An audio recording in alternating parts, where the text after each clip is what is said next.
പ്രിയപ്പെട്ട വിദ്യാർത്ഥികളെ, കഴിഞ്ഞ ക്ലാസ്സിൽ നമ്മൾ ഡിസ്കസ് ചെയ്തത് പ്രോഫിറ്റ് ആൻഡ് ലോസ് അപ്രോപ്രിയേഷൻ അക്കൗണ്ടും അതിൻ്റെ ഫോർമാറ്റ്, ദെൻ അതിൽ വരാവുന്ന ജേണൽ എൻട്രികൾ, then profit and loss appropriation account ചെയ്യാനുള്ള ഒരു ഇലുസ്ട്രേഷനും നമ്മൾ ഡിസ്കസ് ചെയ്തു.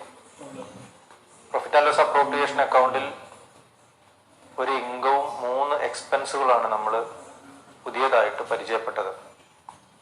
ഇൻട്രസ്റ്റ് ഓൺ ഡ്രോയിങ്സ് എന്ന് പറയുന്ന ഇൻകം അപ്രോപ്രിയേഷൻ അക്കൗണ്ടിൽ ക്രെഡിറ്റ് ചെയ്തു. ഇൻട്രസ്റ്റ് ഓൺ ക്യാപിറ്റലും സാലറിയും കമ്മീഷനും പ്രോഫിറ്റ് ആൻഡ് ലോസ് അപ്രോപ്രിയേഷൻ അക്കൗണ്ടിന്റെ ഡെബിറ്റ് സൈഡിൽ. ഇതിൽ ഏറ്റവും പ്രധാനപ്പെട്ട ഒരു എക്സ്പെൻസ് ആണ് ഇൻട്രസ്റ്റ് ഓൺ ക്യാപിറ്റൽ. ഇന്നത്തെ ക്ലാസ്സിൽ ഡിസ്കസ് ചെയ്യുന്നത് ഒരു പാർട്ണറുടെ ഇൻട്രസ്റ്റ് ഓൺ ക്യാപിറ്റൽ എങ്ങനെയാണ് കാൽക്കുലേറ്റ് ചെയ്യുന്നത്, അഡീഷണൽ ക്യാപിറ്റൽ കൊണ്ടുവന്നാൽ എങ്ങനെ കാൽക്കുലേറ്റ് ചെയ്യണം, ക്യാപിറ്റൽ വിഡ്രോ ചെയ്തു കഴിഞ്ഞാൽ ഇൻട്രസ്റ്റ് ഓൺ ക്യാപിറ്റൽ എങ്ങനെയാണ് കാൽക്കുലേറ്റ് ചെയ്യേണ്ടത് തുടങ്ങിയ കാര്യങ്ങളാണ് ഇന്നത്തെ ക്ലാസ്സിൽ ഉൾപ്പെടുത്തിയിട്ടുള്ളത്. അതെന്താണ് ഇൻട്രസ്റ്റ് ഓൺ ക്യാപിറ്റൽ എന്ന് നോക്കാം. It is the interest provided by a business to partners on their capital contributed. Capital കൊണ്ടുവന്നതിന്റെ അടിസ്ഥാനത്തിൽ ഒരു പാർട്ണർഷിപ്പ് ബിസിനസ് അതിന്റെ പാർട്ട്നേഴ്സിന് പ്രൊവൈഡ് ചെയ്യുന്ന ഇൻട്രസ്റ്റിനെയാണ് ഇൻട്രസ്റ്റ് ഓൺ ക്യാപിറ്റൽ എന്ന് പറയുന്നത്. If the deed provides for interest on capital, it should be paid only out of profit. Partnership ഡീഡിൽ interest on capital കൊടുക്കണം, provide ചെയ്യണം എന്നുള്ള ഒരു പ്രൊവിഷൻ ഉൾപ്പെടുത്തിയിട്ടുണ്ടെങ്കിൽ, പ്രോഫിറ്റ് ഉണ്ടെങ്കിൽ മാത്രം പാർട്ട്നേഴ്സിന് ഇൻട്രസ്റ്റ് പ്രൊവൈഡ് ചെയ്താൽ മതി. ഏതെങ്കിലും വർഷം ലോസ് ആണ് വരുന്നതെങ്കിൽ ആ വർഷം ഇൻട്രസ്റ്റ് പ്രൊവൈഡ് ചെയ്യേണ്ടതില്ല. ഇൻട്രസ്റ്റ് ഓൺ ക്യാപിറ്റലിന്റെ ജേണൽ എൻട്രികൾ എന്തൊക്കെയാണെന്ന് നോക്കാം. പ്രധാനമായും 2 ജേണൽ എൻട്രികളാണ് ഇൻട്രസ്റ്റ് ഓൺ ക്യാപിറ്റലുമായി ബന്ധപ്പെട്ട് വരുന്നത്. ഒന്ന്, ഇൻട്രസ്റ്റ് പാർട്ട്നേഴ്സിന് പ്രൊവൈഡ് ചെയ്യുന്ന സമയത്തുള്ള ജേണൽ എൻട്രി. 2, ഫൈനൽ അക്കൗണ്ട് ചെയ്യുന്ന സമയത്ത് interest on capital profit and loss appropriation അക്കൗണ്ടിൽ ഡെബിറ്റ് ചെയ്യുന്ന സമയത്തുള്ള ജേണൽ എൻട്രി. ആദ്യത്തെ journal entry, interest on capital account debtor to partners capital account or current account. ഒരു പാർട്ണർഷിപ്പ് ഫേം അതിലെ പാർട്ണേഴ്സിന് ഇൻട്രസ്റ്റ് ഓൺ ക്യാപിറ്റൽ പ്രൊവൈഡ് ചെയ്യുന്ന സമയത്ത് ഇറ്റ് ഈസ് ആൻ എക്സ്പെൻസ്. എക്സ്പെൻസിനെ ഡെബിറ്റ് ചെയ്യണം. ഇൻട്രസ്റ്റ് ഓൺ ക്യാപിറ്റൽ എക്സ്പെൻസ് ആണ്, എക്സ്പെൻസിനെ ഡെബിറ്റ് ചെയ്തു. അത് കൊടുക്കാനുള്ളത് പാർട്ണേഴ്സിനാണ്. ഇപ്പോൾ പാർട്ണേഴ്സിന്റെ ക്യാപിറ്റൽ അക്കൗണ്ട് അതല്ലെങ്കിൽ കറന്റ് അക്കൗണ്ടിലേക്ക് ആ എമൗണ്ടിനെ ക്രെഡിറ്റ് ചെയ്യുന്നു.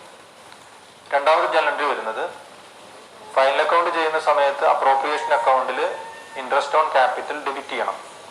അതിന്റെ ജേണൽ എൻട്രി ആണ് profit and loss appropriation account debtor to interest on capital. ഇതാണ് ഇൻട്രസ്റ്റ് ഓൺ ക്യാപിറ്റലുമായി ബന്ധപ്പെട്ട് വരുന്ന 2 ജേണൽ എൻട്രികൾ. ഒരു പാർട്ണർഷിപ്പ് ഫേമിൽ ഇൻട്രസ്റ്റ് ഓൺ ക്യാപിറ്റൽ കാൽക്കുലേറ്റ് ചെയ്യേണ്ട 3 സാഹചര്യങ്ങളാണ് നമ്മൾ ഡിസ്കസ് ചെയ്യുന്നത്.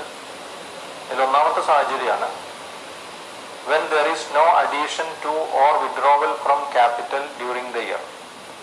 ഒരു ഫിനാൻഷ്യൽ ഇയറിൽ പാർട്ണർ അഡീഷണൽ ആയിട്ട് ക്യാപിറ്റൽ കോൺട്രിബ്യൂട്ട് ചെയ്തിട്ടില്ല, അതുപോലെ തന്നെ ക്യാപിറ്റൽ വിഡ്രോ ചെയ്തിട്ടില്ല.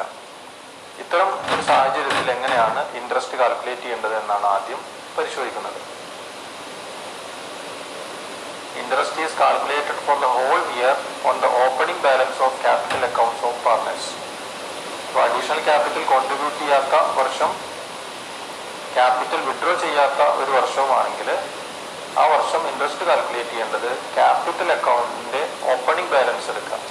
ആ ഓപ്പണിംഗ് ബാലൻസിന് ഒരു വർഷത്തേക്കുള്ള ഇൻട്രസ്റ്റ് ആണ് കാൽക്കുലേറ്റ് ചെയ്യേണ്ടത്. നമുക്കൊരു എക്സാമ്പിൾ പരിശോധിക്കാം. A and B are partners sharing profits and losses equally. Their capitals on 1st January 2019 were rupees 20,000 and rupees 30,000 respectively. 2 പാർട്ട്നേഴ്സിന്റെ എയും ബിയും പ്രോഫിറ്റ് ഷെയർ ചെയ്യുന്നത് ഈക്വൽ ആയിട്ടാണ്. 2019 ജനുവരി 1-ാം തീയതി എയുടെ ക്യാപിറ്റൽ 20,000 ഉണ്ട്, ബിയുടെ capital 30,000. Then calculate interest on capital at 6% per annum for the year ending 31st December 2019. ഈ വർഷം കംപ്ലീറ്റ് ചെയ്യുന്ന സമയത്ത് 2019 ഡിസംബർ 31-ന് ഈ 2 പാർട്ട്നേഴ്സിന്റെയും ഇൻട്രസ്റ്റ് ഓൺ ക്യാപിറ്റൽ കാൽക്കുലേറ്റ് ചെയ്യാനാണ് ആവശ്യപ്പെട്ടിട്ടുള്ളത്. ഇതിൽ അഡീഷണൽ ക്യാപിറ്റലും വരുന്നില്ല, ഡ്രോയിങ്സ് ഔട്ട് ഓഫ് ക്യാപിറ്റലും വരുന്നില്ല. നമുക്ക് ഇൻട്രസ്റ്റ് കാൽക്കുലേറ്റ് ചെയ്ത് നോക്കാം. ഇതിൽ എയുടെ ഇൻട്രസ്റ്റ് കാൽക്കുലേറ്റ് ചെയ്യേണ്ടത് 20,000 രൂപക്ക് ഒരു വർഷത്തേക്ക് ഇൻട്രസ്റ്റ് കാണണം. Interest rate 6%. 20,000 into 6/100 is equal to 1,200. അപ്പോൾ ഓപ്പണിംഗ് ക്യാപിറ്റലിന്റെ 6% ഇൻട്രസ്റ്റ് ആയിട്ട് വരുന്നത്. ബിയുടെ ഓപ്പണിംഗ് ക്യാപിറ്റൽ വരുന്നത് 30,000 ആണ്. അപ്പോൾ ബിയുടെ ക്യാപിറ്റലിന്റെ ഇൻട്രസ്റ്റ് കാണേണ്ടത് 30,000 into 6/100 is equal to 1,800. ഇങ്ങനെയാണ് ഇൻട്രസ്റ്റ് കാൽക്കുലേറ്റ് ചെയ്യേണ്ടത്. രണ്ടാമത്തെ ഒരു സാഹചര്യമാണ് ഇനി ഡിസ്കസ് ചെയ്യുന്നത്. In case there is additional capital contributors. നേരത്തെ എക്സാമ്പിളിൽ അഡീഷണൽ ക്യാപിറ്റൽ ഉണ്ടായിരുന്നില്ല. ഇനി പറയാൻ പോകുന്നത് ഒരു പാർട്ണർഷിപ്പിൽ ഏതെങ്കിലും പാർട്ട്നേഴ്സ് അഡീഷണൽ ക്യാപിറ്റൽ കോൺട്രിബ്യൂട്ട് ചെയ്തിട്ടുണ്ടെങ്കിൽ ആ കോൺട്രിബ്യൂട്ട് ചെയ്ത വർഷം എങ്ങനെയാണ് ഇൻട്രസ്റ്റ് ഓൺ ക്യാപിറ്റൽ കാൽക്കുലേറ്റ് ചെയ്യേണ്ടത്. ഈ സാഹചര്യത്തിൽ ഒരു പാർട്ണർക്ക് ഓപ്പണിംഗ് ക്യാപിറ്റലും വരുന്നുണ്ട്, അഡീഷണൽ ക്യാപിറ്റലും വരുന്നുണ്ട്. ഓപ്പണിംഗ് ക്യാപിറ്റലിനും ഇൻട്രസ്റ്റ് കാൽക്കുലേറ്റ് ചെയ്യണം, അഡീഷണൽ ക്യാപിറ്റലിനും ഇൻട്രസ്റ്റ് കാൽക്കുലേറ്റ് ചെയ്യണം. അത് ആദ്യം ചെയ്യേണ്ടത് on the opening balance of the capital accounts of partners interest is calculated for the whole year. നമ്മൾ നേരത്തെ ചെയ്തതുപോലെ തന്നെയാണ്. ഓപ്പണിംഗ് ക്യാപിറ്റലിന് ഒരു വർഷത്തേക്കുള്ള ഇൻട്രസ്റ്റ് ആദ്യം കാൽക്കുലേറ്റ് ചെയ്യണം. അത് കഴിഞ്ഞിട്ട് on the additional capital brought in by any partner during the year interest is calculated from the date of introduction of additional capital to the last day of the financial year. ആദ്യം opening ക്യാപിറ്റലിന്റെ interest calculate ചെയ്ത് വെച്ചിട്ടുണ്ട്, ഒരു വർഷത്തേക്കുള്ള interest. Then additional capital എന്നാണോ contribute ചെയ്തത് ആ contribute ചെയ്ത ഡേറ്റ് മുതൽ ഫിനാൻഷ്യൽ ഇയർ അവസാനിക്കുന്നത് വരെയുള്ള എത്ര മാസങ്ങളുണ്ടോ അത്രയും മാസത്തേക്കുള്ള ഇൻട്രസ്റ്റ് നമ്മൾ പ്രത്യേകം കാൽക്കുലേറ്റ് ചെയ്യണം. These two together constitute the total interest on capital. Opening ക്യാപിറ്റലിന്റെ ഒരു വർഷത്തേക്കുള്ള ഇൻട്രസ്റ്റും അഡീഷണൽ ക്യാപിറ്റൽ കോൺട്രിബ്യൂട്ട് ചെയ്ത അന്ന് മുതൽ ഫിനാൻഷ്യൽ ഇയർ ക്ലോസ് ചെയ്യുന്നത് വരെയുള്ള ഇൻട്രസ്റ്റും, ഇത് രണ്ടും കൂട്ടി കിട്ടുന്ന എമൗണ്ട് ആണ് ആ പാർട്ണറുടെ ആ വർഷത്തെ ഇൻട്രസ്റ്റ് ഓൺ ക്യാപിറ്റൽ. ഒരു എക്സാമ്പിൾ നമുക്ക് പരിശോധിക്കാം.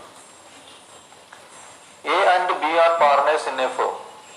Their capital account showed the balance on 1st January 2019 where A rupees 30,000 and B rupees 20,000. During the year 2019, A introduced an additional capital of rupees 10,000 on 1st June 2019 and B brought in rupees 15,000 on 1st July 2019. രണ്ട് partners ഉണ്ട്. 2019 ജനുവരി 1-ാം തീയതി അവരുടെ opening capital എയുടെ capital 30,000, ബിയുടെ capital 20,000. Then ഈ 2019 തുടങ്ങുന്ന financial ഇയറിൽ June 1-ാം തീയതി എ 10,000 രൂപ അഡീഷണൽ ക്യാപിറ്റൽ കോൺട്രിബ്യൂട്ട് ചെയ്തിട്ടുണ്ട്. ജൂലൈ 1-ാം തീയതി 15,000 രൂപ ബി അഡീഷണൽ ക്യാപിറ്റൽ ആയിട്ട് ബിസിനസ്സിലേക്ക് കൊണ്ടുവന്നിട്ടുണ്ട്. സെക്കൻഡ് പാരഗ്രാഫിൽ പറയുന്നത് the interest on capital is allowed at 6% per annum. Accounts are closed on December 31 every year. Calculate interest on capital to be allowed to A and B for the year 2019. 6% interest calculate ചെയ്യേണ്ടത് financial year close ചെയ്യുന്ന date ആയിട്ട് പരിഗണിക്കേണ്ടത് December 31. അങ്ങനെയാണെങ്കിൽ എയുടെ interest എത്രയാണ്, ബിയുടെ interest എത്രയാണ്? അപ്പൊ ഇവിടെ എക്ക് ഓപ്പണിംഗ് ക്യാപിറ്റൽ വരുന്നുണ്ട്, അതിനു പുറമെ അഡീഷണൽ ക്യാപിറ്റലും കോൺട്രിബ്യൂട്ട് ചെയ്തിട്ടുണ്ട്. അപ്പൊ രണ്ട് എമൗണ്ടിന്റെയും ഇൻട്രസ്റ്റ് പ്രത്യേകം കാൽക്കുലേറ്റ് ചെയ്ത് അതിന്റെ ടോട്ടൽ വരുന്ന എമൗണ്ട് ആണ് എയുടെ ഇൻട്രസ്റ്റ്. അതുപോലെ തന്നെ ബിയുടെ ഓപ്പണിംഗ് ക്യാപിറ്റലിന്റെ ഇൻട്രസ്റ്റ് കാണണം, ബിയുടെ അഡീഷണൽ ക്യാപിറ്റലിന്റെ ഇൻട്രസ്റ്റും കാൽക്കുലേറ്റ് ചെയ്യണം. അത് ടോട്ടൽ ചെയ്യുമ്പോൾ കിട്ടുന്നതാണ് ബിയുടെ ഇൻട്രസ്റ്റ് ഓൺ ക്യാപിറ്റൽ. നമുക്ക് ഈ പ്രോബ്ലം ഒന്ന് സോൾവ് ചെയ്യാം. ആദ്യം എയുടെ കാൽക്കുലേഷൻ നോക്കാം. ഓപ്പണിംഗ് ക്യാപിറ്റലാണ് 30,000. ഓപ്പണിംഗ് ക്യാപിറ്റലിന് ഇൻട്രസ്റ്റ് കാണേണ്ടത് ഒരു വർഷത്തേക്കാണ്. 30,000 into 6/100 ഫോർ ഫുൾ ഇയർ, ഒരു വർഷത്തേക്ക്, ഈക്വൽ ടു 1,800. ദെൻ എക്ക് തന്നെ അഡീഷണൽ ക്യാപിറ്റൽ ഉണ്ട്. എത്രയാണ്? 10,000 ഓൺ 1st ജൂൺ. ഇപ്പൊ ജൂൺ 1-ാം തീയതിയാണ് അഡീഷണൽ ക്യാപിറ്റൽ കോൺട്രിബ്യൂട്ട് ചെയ്തിട്ടുള്ളത്. ജൂൺ 1 മുതൽ ഫിനാൻഷ്യൽ ഇയർ അവസാനിക്കുന്നത് വരെ എത്ര മാസങ്ങൾ ഉണ്ടെന്ന് നമ്മൾ ആദ്യം കണ്ടെത്തണം. ഇപ്പൊ ജൂൺ 1-ാം തീയതി ആവുമ്പോൾ June, July, August, September, October, November, December 7 മാസങ്ങളാണ് വരുന്നത്. 10,000 രൂപക്ക് 7 മാസത്തെ ഇൻട്രസ്റ്റ് ആണ് കാൽക്കുലേറ്റ് ചെയ്യേണ്ടത്. 10,000 into 6/100 into 7/12. Additional capital contribute ചെയ്തിട്ട് 7 മാസങ്ങളാണ് ആയിട്ടുള്ളത്. അതുകൊണ്ട് 7 മാസത്തെ ഇൻട്രസ്റ്റ് മാത്രം പ്രൊവൈഡ് ചെയ്താൽ മതി. അപ്പൊ അങ്ങനെ കിട്ടുന്ന എമൗണ്ട് ആണ് 350. ഈ രണ്ട് എമൗണ്ടും കൂടി കൂട്ടി കിട്ടുന്ന എമൗണ്ട് ആണ് എയുടെ ടോട്ടൽ ഇൻട്രസ്റ്റ് ഓൺ ക്യാപിറ്റൽ 2150. ഇനി ബിയുടെ ഇൻട്രസ്റ്റ് കാൽക്കുലേറ്റ് ചെയ്യാം. ബിയുടെ ഓപ്പണിംഗ് ക്യാപിറ്റൽ വരുന്നത് 20,000 ആണ്. അപ്പൊ 20,000-ന് ഒരു വർഷത്തേക്കുള്ള ഇൻട്രസ്റ്റ് കാണണം. ദെൻ 15,000-ന് ജൂലൈ 1 മുതൽ ഡിസംബർ 31 വരെ എത്ര മാസങ്ങൾ ഉണ്ടെന്ന് കാൽക്കുലേറ്റ് ചെയ്ത് അതിനുള്ള ഇൻട്രസ്റ്റ് പ്രത്യേകം കാണണം. 20,000 ഇൻറ്റു 6/100. ഓപ്പണിംഗ് ക്യാപിറ്റലിന് ഒരു വർഷത്തെ ഇൻട്രസ്റ്റ് ആണ് കാൽക്കുലേറ്റ് ചെയ്യുന്നത്. = 1,200. ദെൻ അഡീഷണൽ ക്യാപിറ്റൽ 15,000 ആണ്. കോൺട്രിബ്യൂട്ട് ചെയ്തത് ജൂലൈ 1-നാണ്. ജൂലൈ 1-ന് കോൺട്രിബ്യൂട്ട് ചെയ്യുമ്പോൾ ഡിസംബർ വരെ 6 മാസങ്ങളാണ് വരുന്നത്. ജൂലൈ മുതൽ ഡിസംബർ വരെ 6 മാസങ്ങളാണ് വരുന്നത്. 15,000-ന് 6 മാസത്തെ ഇൻട്രസ്റ്റ് ആണ് കാൽക്കുലേറ്റ് ചെയ്യേണ്ടത്. അങ്ങനെ വരുമ്പോൾ 15,000 ഇൻറ്റു 6/100 ഇൻറ്റു 6/12, 6 months = 450. ഇതിന്റെ ടോട്ടൽ വരുന്നത് 1,650. ഇങ്ങനെയാണ് ഇൻട്രസ്റ്റ് കാൽക്കുലേറ്റ് ചെയ്യേണ്ടത് അഡീഷണൽ ക്യാപിറ്റൽ വരുന്നുണ്ടെങ്കിൽ. ദെൻ തേർഡ് കേസ് ആണ് in case there are withdrawals out of capital. ഒരു പാർട്ണർഷിപ്പ് ബിസിനസ്സിൽ നിന്നും ഒരു പാർട്ണർ ക്യാപിറ്റൽ വിഡ്രോ ചെയ്യുന്നുണ്ടെങ്കിൽ എങ്ങനെയാണ് ഇൻട്രസ്റ്റ് കാൽക്കുലേറ്റ് ചെയ്യേണ്ടത്? ആദ്യം ചെയ്യേണ്ടത് calculate the interest on the opening capital up to the date of withdrawal out of capital. Opening ക്യാപിറ്റലിന്റെ ഇൻട്രസ്റ്റ് ആണ് ആദ്യം കാൽക്കുലേറ്റ് ചെയ്യേണ്ടത്. അത് കാൽക്കുലേറ്റ് ചെയ്യേണ്ടത് ഓപ്പണിംഗ് ഡേറ്റ് മുതൽ ക്യാപിറ്റൽ വിഡ്രോ ചെയ്തത് എന്നാണോ അന്ന് വരെയുള്ള ഇൻട്രസ്റ്റ് ആണ് ആദ്യം കാൽക്കുലേറ്റ് ചെയ്യേണ്ടത്. അതിനുശേഷം then calculate interest for the remaining period on the amount left after the withdrawal out of capital. എന്നാണോ വിഡ്രോ ചെയ്തത് അന്ന് മുതൽ ഫിനാൻഷ്യൽ ഇയർ ക്ലോസ് ചെയ്യുന്നത് വരെ ഇനി എത്രയാണോ ആ പാർട്ണറുടെ ക്യാപിറ്റൽ ബാലൻസ് ഉള്ളത്, വിഡ്രോ ചെയ്ത് കഴിഞ്ഞ് ഇനി ബാലൻസ് ഉള്ള എമൗണ്ടിന് വിഡ്രോ ചെയ്ത ഡേറ്റ് മുതൽ ഫിനാൻഷ്യൽ ഇയർ ക്ലോസ് ചെയ്യുന്ന ഡേറ്റ് വരെയുള്ള ഇൻട്രസ്റ്റ് കാൽക്കുലേറ്റ് ചെയ്യണം. These two together constitute the total interest on capital. അപ്പൊ ആ പാർട്ണറുടെ ഇൻട്രസ്റ്റ് ഓൺ ക്യാപിറ്റൽ എന്ന് പറയുമ്പോൾ ഈ രണ്ട് ഇൻട്രസ്റ്റും കൂടിയും കൂട്ടിയാൽ കിട്ടുന്ന എമൗണ്ട് ആണ്. ഒരു എക്സാമ്പിൾ പരിശോധിക്കാം. A and B are partners in a firm. Their capital account showed the balance on 1st January 2019 were rupees 40,000 and rupees 30,000 respectively. On 1st July 2019, A had withdrawn rupees 10,000 and on 1st September 2019, B had withdrawn rupees 6,000 out of capital. രണ്ട് partners ഉണ്ട്, എയും ബിയും. 2019 ജനുവരി 1-ാം തീയതി എയുടെ capital balance 40,000, ബിയുടെ capital balance 30,000. Then 2019 തുടങ്ങുന്ന financial ഇയറിൽ July 1-ാം തീയതി എ 10,000 രൂപ വിഡ്രോ ചെയ്തിട്ടുണ്ട്. സെപ്റ്റംബർ 1-ാം തീയതി ബി 6,000 രൂപയും വിഡ്രോ ചെയ്തിട്ടുണ്ട്. Calculate interest on capital at 6% per annum for the year ending 31st December 2019. ആദ്യം നമുക്ക് എയുടെ ഇൻട്രസ്റ്റ് ഓൺ ക്യാപിറ്റൽ കാൽക്കുലേറ്റ് ചെയ്യാം. എയുടെ ഇൻട്രസ്റ്റ് ഓൺ ക്യാപിറ്റൽ കാൽക്കുലേറ്റ് ചെയ്യേണ്ടത് ആദ്യം കാൽക്കുലേറ്റ് ചെയ്യേണ്ടത് 40,000 രൂപയുടെ ഇൻട്രസ്റ്റ് ആണ്. 40,000 രൂപക്ക് ഇൻട്രസ്റ്റ് കാൽക്കുലേറ്റ് ചെയ്യുമ്പോൾ എന്നാണോ ക്യാപിറ്റൽ വിഡ്രോ ചെയ്തിട്ടുള്ളത് ആ ഡേറ്റ് വരെയുള്ള ഇൻട്രസ്റ്റ് ആണ് ആദ്യം കാൽക്കുലേറ്റ് ചെയ്യേണ്ടത്. അതിനുശേഷം അയാളുടെ ക്യാപിറ്റൽ എമൗണ്ട് കുറയും. അങ്ങനെ വരുമ്പോൾ വിഡ്രോ ചെയ്ത ഡേറ്റ് ജൂലൈ 1, 2019. ഇപ്പൊ ജനുവരിയാണ് ഫിനാൻഷ്യൽ ഇയർ തുടങ്ങുന്നത്. ജനുവരി മുതൽ ജൂൺ 30 വരെയുള്ള ഇൻട്രസ്റ്റ് ആണ് കാൽക്കുലേറ്റ് ചെയ്യേണ്ടത്. ജൂലൈ 1 മുതൽ ക്യാപിറ്റൽ വിഡ്രോ ചെയ്തിട്ടുണ്ട്. അപ്പൊ ആദ്യം 40,000 ഇൻട്രസ്റ്റ് കാൽക്കുലേറ്റ് ചെയ്യാം. 40,000 ഇൻറ്റു 6/100 ഇൻറ്റു 6/12. ജനുവരി മുതൽ ജൂൺ വരെയുള്ള 6 മാസത്തെ ഇൻട്രസ്റ്റ് ആണ് ആദ്യം കാൽക്കുലേറ്റ് ചെയ്യുന്നത്. 1,200. ദെൻ ജൂലൈ 1-ാം തീയതി 10,000 രൂപ വിഡ്രോ ചെയ്തു. അങ്ങനെ 10,000 രൂപ വിഡ്രോ ചെയ്തു കഴിഞ്ഞാൽ എയുടെ ക്യാപിറ്റൽ കുറയും. ഇനി വരുന്ന ബാലൻസ് ഓഫ് ക്യാപിറ്റലാണ് 30,000. 40,000 നിന്ന് 10,000 രൂപ വിഡ്രോ ചെയ്തു കഴിഞ്ഞാൽ ബാക്കി 30,000 ആണ് ക്യാപിറ്റൽ വരുന്നത്. ആ 30,000 രൂപക്ക് ഇനി വരുന്ന 6 മാസത്തേക്കുള്ള ഇൻട്രസ്റ്റും കാൽക്കുലേറ്റ് ചെയ്യണം.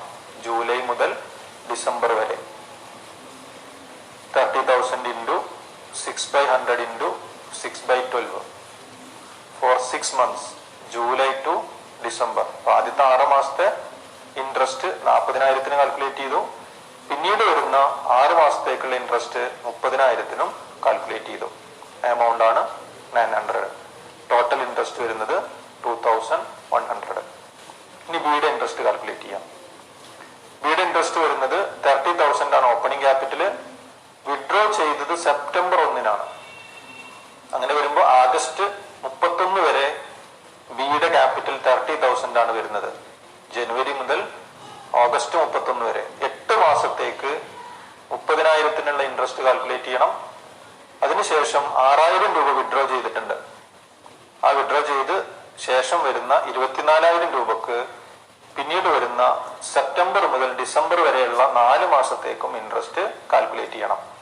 ആദ്യം 30,000 രൂപയുടെ ഇൻട്രസ്റ്റ് കാൽക്കുലേറ്റ് ചെയ്യാം. 30,000 into 6/100 into 8/12 January to August. September 1 withdraw ചെയ്തത് 1,200. ദെൻ 6,000 വിഡ്രോ ചെയ്ത് കഴിഞ്ഞാൽ ബാക്കി വരുന്നതാണ് 24,000. 24,000 into 6/100 into 4/12 സെപ്റ്റംബർ 1 മുതൽ ഡിസംബർ 31 വരെ ഉള്ള 4 മാസത്തേക്കുള്ള ഇൻട്രസ്റ്റ് ഈക്വൽ ടു 480. ടോട്ടൽ വരുന്നത് 1,680. എങ്ങനെയാണ് ഇൻട്രസ്റ്റ് കാൽക്കുലേറ്റ് ചെയ്യേണ്ടത്?